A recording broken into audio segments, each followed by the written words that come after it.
If you are not happy and you are not feeling fulfilled, either you need to change or you need to change your environment and you need to figure out which one it is. And I was just like, that was the moment of, I need to change my environment. It brings me to another yeah, but you had. You said, what if I fail? So, okay. What if you fail? What was that a yeah, but about? Yeah, this happened fairly recently. It was kind of interesting as I was thinking and reflecting on the yeah, but, and I was just like, so late last year, I was promoted to take over the EMEA market. So I have all of the Americas and I now have EMEA. And so now I have a global team. And I remember having a moment of panic, like, can I do this? Like, can I actually do this? Like, what if I bomb? Like, what if they hate me? What if this turns out to be like a total disaster? And just having that moment of like anxiety, like, oh my God, I asked for this. What was I thinking? Like, I'm not ready to do this. And you just have this moment of just sheer fear, like this could really go south quickly. And I was just like, okay, well, so if I fail, like, all right, how badly will I fail? Let's start there. And then at the end of the day, what can I learn if I fail? Or I'm going to screw things up. I know I am. How do I manage through that? Like, I'm not going to be culturally correct on everything. I'm sure I'm going to say things that will offend somebody, but I need to learn. And so I think just shifting the way I thought about it is, why am I concerned that I'm going to fail? I know myself enough to know that I won't let myself fail. But what's the worst thing that can happen if I do fail? And really kind of putting that into perspective. And so that's something that I really try to encourage with my team is, it's okay to take risks. It's okay to make mistakes. Like that's how you learn. And if things don't go according to plan, okay, well, what are you going to do differently next time? And so I think that's something it's so easy to tell other people what to do. And then when the moment hits you, you're like, oh crap, what do I do? I don't even know how to manage this right now. And so that's the thing where I again kind of go back to what do I want people to know about me is being authentic and sincere and genuinely helping people understand that you're coming from a good place. And if you screw something up, it's not because you meant to do that. It just happened, and how can you be better moving forward? And I think that's the beauty of failure, quite honestly, is it teaches you some really valuable lessons. And that's a great way to put it. Is we talk about that in the book, Susie. Just it's a learning experience because if you fail forward, you learn from it. You actually can expose it to other people and be like, "Hey, this is what I learned." Mhm. And people are like, "What? Hold on, expose your failures?" You're like, "Well, it's public. Everybody knew that this didn't go well." Right. So you might as well make it an opportunity to help your people understand what not to do. Yeah, but that's so difficult. We want to hide it. And I was like, some things can't be hidden. And some Mhm. things that are hidden, if they come out to light, it actually shows what kind of resilient leader you are. Because especially in America, and you know this Yeah. worldwide, failure looks completely different. Oh, You fail, right? absolutely. If you fail in a certain in other countries, it is game over, right? Absolutely. So knowing, I mean, how is failure in the Middle East? How is that looked at, or in Asia, or how is? Oh, yeah, you just don't. You don't fail. Like I mean, if an A is not good enough, you just don't fail.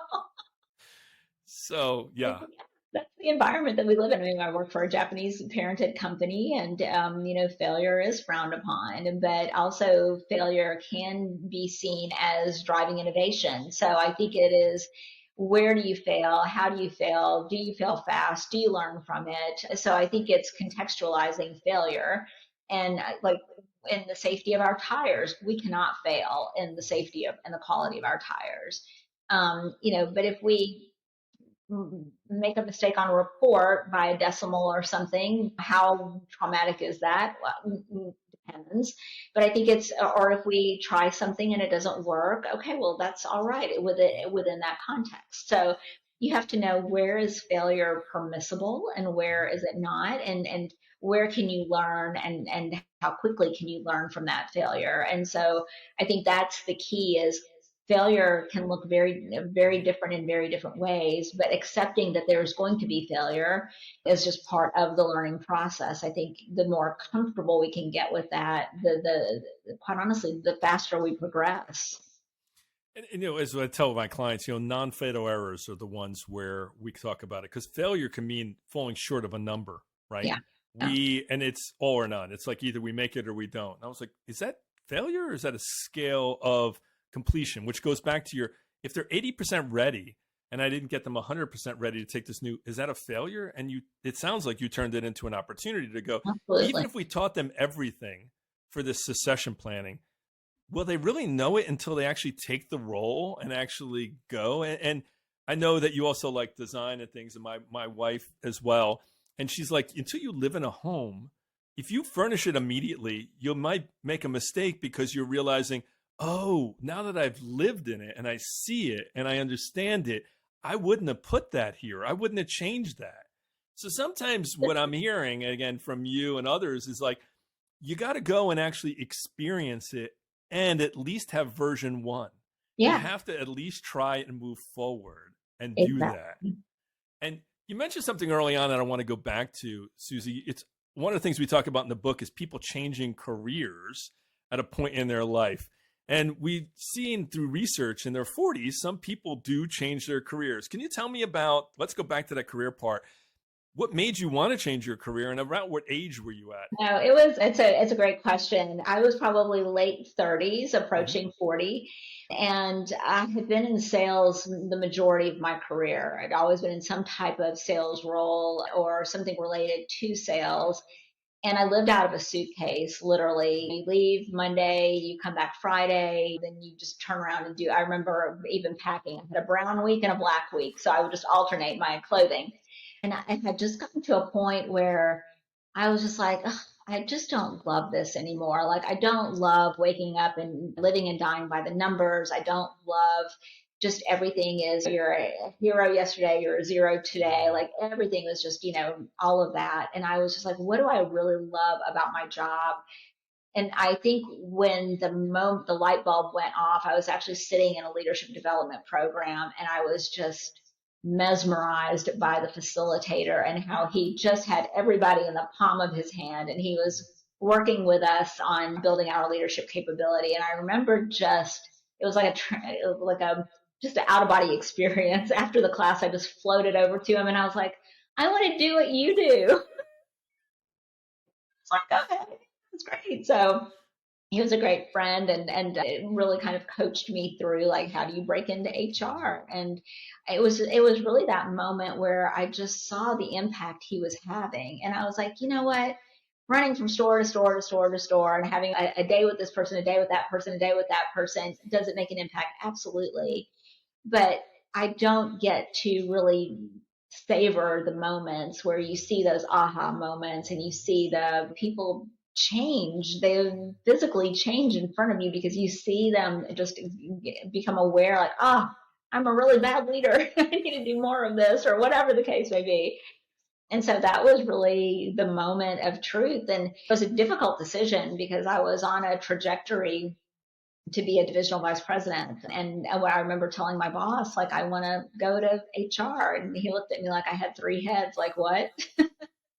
And so I had to kind of start my career over again. I took a couple of steps back and to learn the discipline and just really start to kind of build that muscle, and have not looked back ever since. And it was just that moment where you realize, I'm not fulfilled. I'm not happy. I don't like what I'm doing. When you wake up in the morning and you're like, ugh, it's another day, then something's got to change. And I was taught many years ago from a very wise person. They're like, if if you are not happy and you are not feeling fulfilled, either you need to change or you need to change your environment, and you need to figure out which one it is. And I was just like, that was the moment of, I need to change my environment. Hi, I'm Marc A. Wolf, author of Yeah, But. Perspectives can shape your success or sabotage it. However, you're not alone in facing self-doubt. Even tennis legend Andre Agassi, once the world's top-rated player, admitted, yeah, but I don't feel successful. My book, Yeah But, helps shift your perspective with 15 standalone chapters and a quick finder to navigate excuses like this.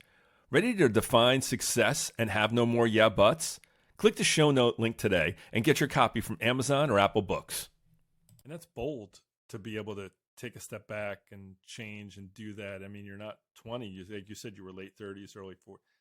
So, Susie, and you've worked ever since for global companies, pretty much. Tell me more about how different it is working for companies where you have people like around the world, cultures, different leaders, different languages. How do you traverse that as a leader? Well, this is where I think I have a little bit of an advantage having grown up in a multicultural home. And, we always had different cultures around us and people from France or Egypt or wherever, just different parts of the world. And I have to credit my grandmother. She always had a wide network of very diverse friends. And so growing up around that, I never knew what non-diversity was because I grew up around it. So I had a real appreciation for other cultures, other experiences. And I think stepping into a situation where you're leading different cultures, it's a little bit different because you have to be super hypersensitive to how does what I'm saying translate? How does it land? And this is where I think, again, being vulnerable, being open, being okay with screwing some things up at times. And when you lead a global team, you gain so much, such a wealth of knowledge and just richness because nothing, to me, the most exciting thing in the world is to go experience other cultures, other foods, other ways of thinking. And it was interesting when I first got the role and I took over EMEA. I was just like, wow, you don't really realize the differences between Eastern Europe and Western Europe until you're really immersed in those cultures and how they approach things. And they're much more direct than we are. And I was kind of like, oh, I didn't realize that there was going to be so much direct conversation, but it was refreshing too, because you know where you stand, but there's no ambiguity there. So there's definitely, you have to be culturally sensitive. You have to realize what translates, what doesn't, and really work together to learn. And I think my team has taught me more than I could probably ever teach them. And it's being open to that. And I think that's the beauty of having all of the diverse cultures and, you know, capabilities and thought processes, and just it's just really, to me, it makes the job even more exciting because you've just added some flavor and some spice to the work, quite honestly. But you've had the blessing of being able to be born into a culture of understanding because you grew up in it. But a lot of people, especially Americans, don't have that opportunity because they don't, especially in the South. Yeah. There's a lot of people here that have only been Southerners. I mean, being from New Jersey, we had that opportunity. I wasn't European. I mean, I'm half Italian, but I still had so many cultures around me constantly that you had different foods and you had different languages and you had different people in your classes and everything else. And even the university I went to had foreign students that would come specifically for our university. So we had that. But what do you tell some of the people that are coming and working and doing this and they haven't had exposure? Yeah. What do they do to try to get spun up quickly? Yeah, I always think the best way to do that is when you don't know, or something's foreign to you, whether it's a culture or anything, is be curious. Really be curious and explore and ask questions and learn. Don't go in with your point of view, assuming that you're going to change what they think to your point of view. Be genuinely open and curious and try to understand, like seek to understand. I think that's the two key pieces of advice that I would give. Is it's so easy, and I find myself, I step into this oftentimes. It's like, well, it's the America's way. We're going to do it this way. Well, that may not be the right way. And again, I go back to, we're much smarter when you bring all of the ideas to the table. So that curiosity factor is so critical, because I think it's very easy to kind of look at everything from your lens But if you just take the time to seek to understand and be curious and ask questions and, well, why is this? And how is this? And it's so interesting, even working on some of these global projects, wording is so critical. And one word in one culture can have a very different meaning in another culture. And really trying to understand why is that? How does that happen? How do we find something that's common, that's understood? And I think if you don't stop and ask the questions and be curious, you can really step into some bad stuff and really hurt people. And I think if you genuinely care about who you're working with and who you're engaging with, and you genuinely want to be your most productive, take the time to learn, take the time to be curious, take the time to explore together. And I think that's what can really help somebody accelerate that journey to unification, quite honestly. And that's great advice. Be curious, and it takes a humility to do that because people are embarrassed to ask questions. But before you knew something, you had to ask or learn or Yeah. research. So just being able to do it. So that leads me to the question. So take your age. You don't have to tell us what it is. Cut it in half. And what would you ask your? What would you give advice to somebody or yourself back at that age? What do you wish you knew at half your age that you should share to others? Yeah, I really thought about this question a lot because I was like, gosh, what would I tell my younger self? And I think probably I would tell myself, my younger self, don't doubt yourself. You can do whatever you want to do and you can achieve it. I think parenting has taken a different turn over the years in terms of really helping your kids feel like they can conquer the world. And I think we need to take some of that into our adult life. There's a fine line. You don't want to be arrogant, but at the same time too, you want to have that confidence in terms of don't doubt yourself and don't let others make you doubt yourself. Build that strong internal core to know what you're capable of, and don't let others erode what you know you have in you, and really protect that, because I think that is so critically important. And I think if I had a daughter that was half my age at this point, I would tell her, first, don't get married till you're 40. But aside from that, I would tell her, that's a completely separate topic.